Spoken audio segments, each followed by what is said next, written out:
It's endless. And the idea of doing a budget-friendly Olympics is also kind of an amazing thing, too, to a lot of people. So we are 1 year out from the 2026 Winter Olympics in Milan and Cortina. Italy last hosted a Winter Games in Cortina. That was back in, last hosted Olympics in 2006 in Torino, but it has also hosted in these areas in Cortina as well. So this is, as I said, part of the goal to be more cost-effective. So that means that they've got venues scattered all over northern Italy. The construction crews are working hard, and so are the Team USA athletes, who are very excited to have their first post-pandemic Winter Games. This one's going to be extra special for me because I'll be coming into it defending the gold medal. So I think there will be a lot of pressure, but the good kind. I really thrive on pressure, so I'm looking forward to it. And for me, this one's going to be extra special because we have a new event coming to the Olympics. Forever we've just had single moguls in the Olympics, and so now we have dual moguls. So it'll be 2 medal opportunities for me, which is huge.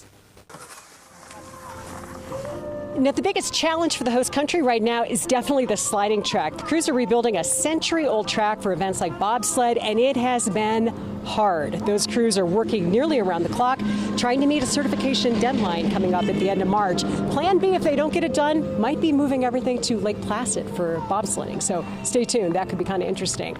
In the meantime, athletes like Tahoe's David Wise are getting ready to hopefully go for gold, and in David's case, possibly make history too. The free skier David Wise is hoping to make his 4th Olympic team. Now, David would be 35 next year at the Milan Cortina Games. He would become the oldest male halfpipe skier in his sport's short history. He's already won 2 Olympic golds and a silver, and he competed in the Winter X Games back in 2011. Now, 6 months later is when his sport was announced as being an Olympic sport, and he's been in it ever since. So David does credit his family for a lot of his success and definitely the perspective that he has as an athlete. He's a married dad of 2. His daughter is now a teenager and actually homeschooled so that she can go with him to training and competition around the world. That's pretty cool. He says he's competing at a high level, his family is happy, and he is definitely still having fun at work. But what's been really cool this time around is my kids are old enough to experience it with me. You know, they were in Korea when I won gold the second time, and then they weren't able to go to China.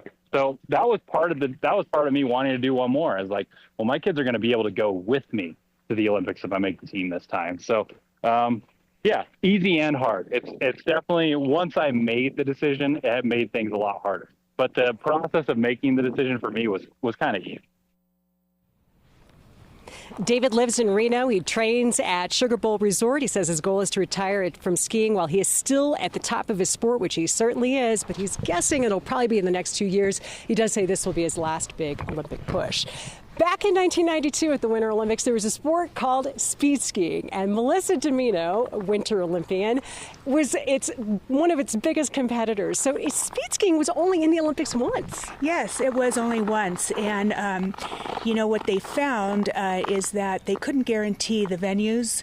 All the Winter Olympic venues could provide the terrain that could have a course that would provide speeds up in excess of 120 miles an hour. Which is what Melissa did. I mean, you skied at 200 kilometers an hour. I mean, that is mind-blowing. Yes, I did. I was the first woman to reach and break the 200 kilometer an hour barrier, once deemed to be impossible.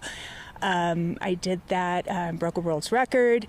It was 124.7 miles an hour in miles per hour. I'm just trying to wrap my head around it. It's amazing. Real quickly, your advice 1 year out for those athletes here locally who are hoping to make Team USA. What's your advice for them? My advice for them is to embrace this moment. Just, train hard, have it fun at the same time, stay focused. I am just so, anybody that can train and be in the Olympics is an honor. I'm so happy for all of them. Oh, well, it's so kind of you to come out early. I've always wanted to meet you. I don't want to ski with you because there's no way I could keep up. We could definitely go ski. Totally kidding.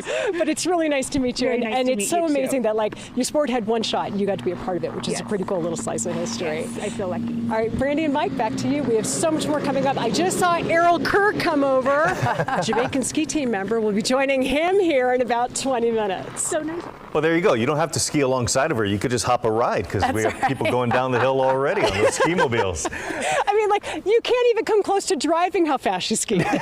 That is very fair. All right, Deirdre, we'll see you in a bit.